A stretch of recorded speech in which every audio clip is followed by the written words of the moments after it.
ಸುಂದರವಾಗಿ ಬರೆದಂಥ ಒಂದು ಪುಸ್ತಕ. ಮತ್ತು ಈ ಪುಸ್ತಕ ನಾವು ನೋಡಿದಾಗ, ಅದರ ಚಿತ್ರಣ ನೋಡಿದಾಗ ನಮಗಿಲ್ಲಿ ಬಹಳ ಅರ್ಥಪೂರ್ಣವಾಗಿರ್ತಕ್ಕಂಥ ಚಿತ್ರಣ ನಾವಲ್ಲಿ ಕಾಣ್ತೇವೆ.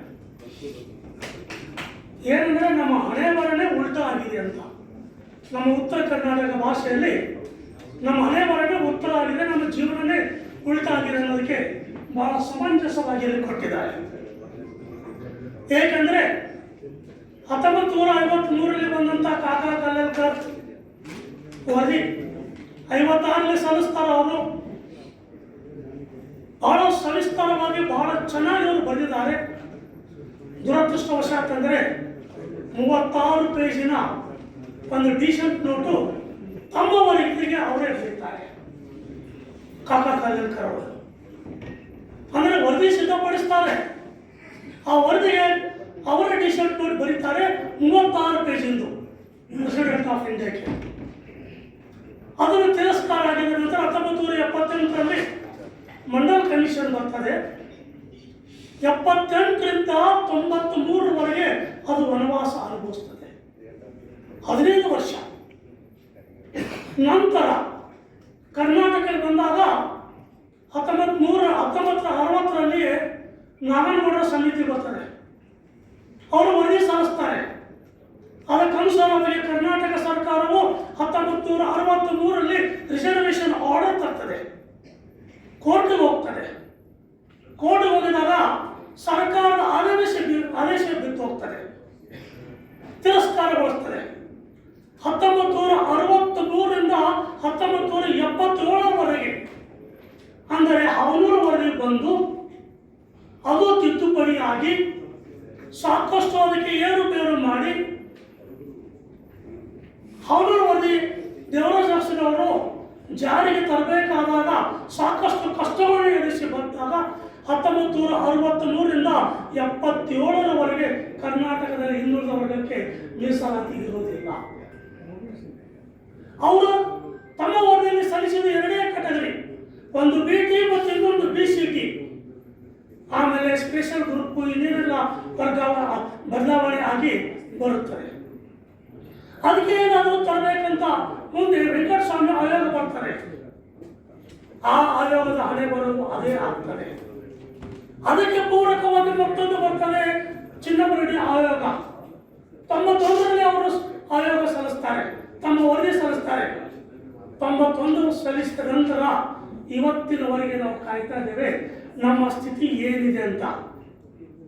ಅಂದರೆ ಹಿಂದುಳಿದ ವರ್ಗದವರ ಹಣೆ ಬರ ಯಾವ ರೀತಿ ಅಂದರೆ ನಾವೇನಿದ್ದೇವೆ, ನಮ್ಮ ಸ್ಥಿತಿ ಏನಿದೆ, ನಮ್ಮ ಆರ್ಥಿಕ ಸಾಮಾಜಿಕ ಹಿನ್ನೆಲೆ ಏನಿದೆ ಅನ್ನೋದು ತಿಳ್ಕೊಳ್ಳೋದಕ್ಕೆ ನಾವು ಕಾತರರಾಗಿದ್ದೇವೆ.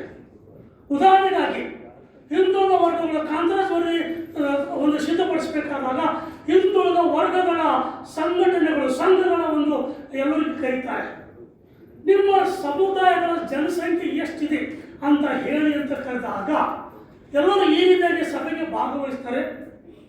ಭಾಗವಹಿಸಿ ತಮ್ಮ ತಮ್ಮ ಜಾತಿಗಳ ಒಂದು ಸಂಖ್ಯೆ ಕೊಡ್ತಾರೆ. ಸಂಖ್ಯೆ ಕೊಟ್ಟಾಗ ಎಲ್ಲವನ್ನು ಒಗ್ಗೂಡಿಸಿ ತೆಗೆದುಕೊಂಡಾಗ ಆ ಸಂಖ್ಯೆ ಎಷ್ಟಾಗುತ್ತೆ ಅಂದರೆ 18 ಕೋಟಿ ಆಗ್ತದೆ. We are ousted in our population. ಬೆಸ್ತರು ಎಷ್ಟು ಸಂಖ್ಯೆ ಇದೆ, ಗೋಲ್ಡ್ರು ಎಷ್ಟು ಸಂಖ್ಯೆ ಇದೆ, ಉಪ್ಪಾರು ಎಷ್ಟು ಸಂಖ್ಯೆ, ಈ ರೀತಿಯಲ್ಲಿ ಹೇಳ್ತಾ ಹೋಗ್ತಾ ಇದ್ದೇವೆ. ಎಷ್ಟು ವಾಸ್ತವವಾಗಿದೆ ಅನ್ನೋದು ನಾವು ಹೇಳ್ತಾ ಇಲ್ಲ. ಆವಾಗ ಇದ್ದದ್ದು 6 ಕೋಟಿ 18 ಕೋಟಿ ಜನಸಂಖ್ಯೆ ನಾವು ಹೇಳಿದೀವಿ. ಇದರಿಂದ ಏನಾಗ್ತಾ ಅಂದರೆ ನಮಗೆ ಸಿಗಬೇಕಾಗಿರ್ತಕ್ಕಂಥ ಸೌಲಭ್ಯಗಳಿಂದ ನಾವು ವಂಚಿತರಾಗ್ತದೆ. ಕೊನೆಯ ಮಾತಾಗಿ ಹಿಂದುಳಿದ ವರ್ಗಗಳ ಸ್ಥಿತಿ ಯಾವ ರೀತಿ ಅಂದರೆ OBC ಅದರ ಬ್ಯಾಕ್ವರ್ಡ್ ಕ್ಲಾಸಸ್ ಒಂದೇ ಇದೆ, ಶಬ್ದ ಮಾತ್ರ ಒಂದೇ ಇದೆ. ಒಳಗಡೆ 197 ಜಾತಿಗಳಿದ್ದಾವೆ.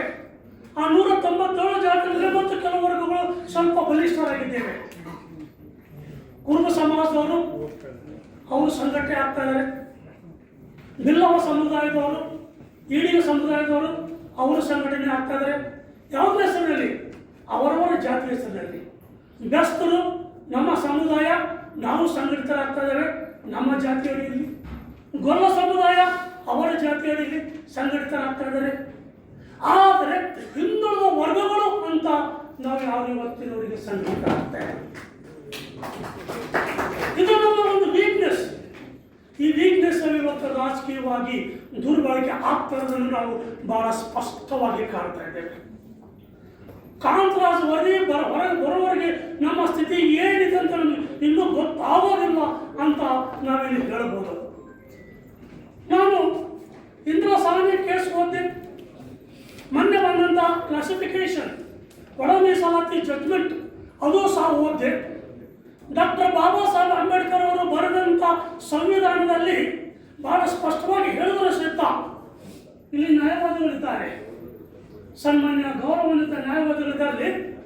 14 ಆರ್ಟಿಕಲ್ 14, ಆರ್ಟಿಕಲ್ 15(4), ಆರ್ಟಿಕಲ್ 16(4) ಏನು ಇಂಟರ್ಪ್ರಿಟೇಷನ್ ಆಗಿದೋ ಅಷ್ಟೇ ಹೆಚ್ಚಿನ ಪ್ರಮಾಣದಲ್ಲಿ ಮಿಸ್ಇಂಟರ್ಪ್ರಿಟೇಷನ್ ಆಗಿದೆ. ಇವತ್ತಿನವರೆಗೆ ನಮಗೆ ಗೊತ್ತಿಲ್ಲ who are the socially and educationally backward ಅಂತ. ಸೋಷಿಯಲ್ ಆ್ಯಂಡ್ ಎಜುಕೇಷನಲ್ಲಿ ಬ್ಯಾಕ್ವರ್ಡ್ ಯಾರು ಅಂತಾರೆ 75 ವರ್ಷದಿಂದ ನಾವು ಅದಕ್ಕೆ ಅರ್ಥ ಸಿಗ್ತಾ ಇಲ್ಲ. ಅದು ಕಂಡುಕೊಳ್ಬೇಕಾಗಿದೆ. ಏಕೆಂದರೆ ಹಿಂದುಳಿದ ವರ್ಗಗಳಿಗೆ ಮೀಸಲಾತಿ ಅನ್ನೋದು ಗೊತ್ತಿಲ್ಲ, ಮೀಸಲಾತಿ ಯಾವ ರೀತಿ ಉಪಯೋಗ ಮಾಡ್ಕೋಬೇಕು ಅನ್ನೋದು ಗೊತ್ತಿಲ್ಲ. ಏಕೆಂದರೆ ನಾವು ಯಾರು ಒಗ್ಗಟ್ಟಾಗಿಲ್ಲ ಅನ್ನೋದಕ್ಕೆ ಮುಖ್ಯ ಕಾರಣ. ಇವತ್ತು ರಾಜಕೀಯವಾಗಿ ನಾವೆಲ್ಲೋ ಅನಿರೀಕ್ಷಿತವಾಗಿ ರಾಜಕೀಯಕ್ಕೆ ಬಂದಂಥವರು. ನಾವು ಈ ರಾಜಕೀಯ ಒತ್ತಡದಲ್ಲಿ, ಈ ರಾಜಕೀಯ ಹೋರಾಟದಲ್ಲಿ ನಾವು ಬರೋದಕ್ಕೆ ಸಾಧ್ಯವೇ ಇಲ್ಲ. ನಮ್ಮ ಅಸ್ತಿತ್ವಕ್ಕೆ ಕಂಡುಕೊಳ್ಳೋದೇ ಬಹಳ ಒಂದು ವಿರಳವಾಗಿದೆ ಮತ್ತು ಒಂದು ಚಾಲೆಂಜ್ ಆಗಿದೆ. ಇಂಥ ಸ್ಥಿತಿಯಲ್ಲಿ ಕೆ ಲಿಂಗಪ್ಪನವರು ಬರೆದಂಥ ಪುಸ್ತಕ ಪ್ರತಿಯೊಬ್ಬರೂ ಓದಬೇಕು. ನಮ್ಮನ್ನು ನಾವು ಅರಿತುಕೊಳ್ಬೇಕಾದರೆ, ನಮ್ಮನ್ನು ನಾವು ತಿಳ್ಕೊಳ್ಬೇಕಾದರೆ, ಏಕೆಂದರೆ ನಿಖರವಾಗಿರ್ತಕ್ಕಂಥ ಯಾವುದೇ ಪುಸ್ತಕಗಳಿಲ್ಲ. ನಾನು ಸಂವಿಧಾನದಲ್ಲಿ ನೋಡಿದೆ, ಸಂವಿಧಾನದಲ್ಲಿ ಹಿಂದುಳಿದ ವರ್ಗಗಳಿಗೆ ಯಾವ ಯಾವ ಆರ್ಟಿಕಲ್ ಇದ್ದಾವೆ, SC ST OBCಗಳಂತ ನೋಡಿದಾಗ 36 ಆರ್ಟಿಕಲ್ ಇದ್ದಾವೆ.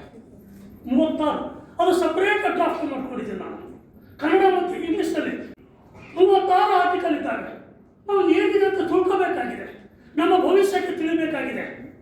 ಇವತ್ತು ನಮ್ಮ ಹಣೆಬರ ಈ ರೀತಿ ಇರಬೇಕಾದ್ರೆ ನಮ್ಮ ಭವಿಷ್ಯ ಹಳ್ಳಿಗಳಿರ್ತಾರೆ, ಹಳ್ಳಿಗಳಿರ್ತಕ್ಕಂಥ ಜನರ ಭವಿಷ್ಯ, ಜನರ ಸ್ಥಿತಿ ನೋಡಿದರೆ ತೀರಾ ಚಿಂತಾಜನಕವಾಗಿದೆ.